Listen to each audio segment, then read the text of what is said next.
కొత్త ఏడాదిలోకి అడుగుపెట్టిన మొదటి వారంలోనే పసిడి ప్రియులకి చుక్కలు చూపిస్తుంది. జనవరి 1వ తేదీ నుంచి ధరల పెరుగుదల ప్రారంభమయ్యాయి.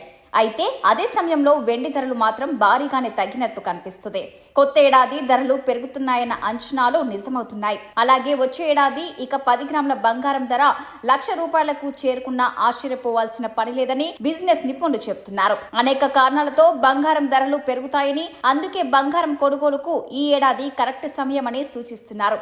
కానీ పేద మధ్యతరగతి ప్రజలు మాత్రం బంగారాన్ని కొనుగోలు చేయడానికి ముందుకు రావడం లేదు. ఈ రోజు దేశంలో బంగారం ధరలు భారీగా పెరిగాయి. వెండి ధర మాత్రం స్వల్పంగా తగ్గింది. హైదరాబాద్ బులియన్ మార్కెట్లో బంగారం వెండి ధరలు ఇలా ఉన్నాయి. 22 క్యారెట్ల 10 గ్రాముల బంగారం ధర ₹71,810గా నమోదైంది.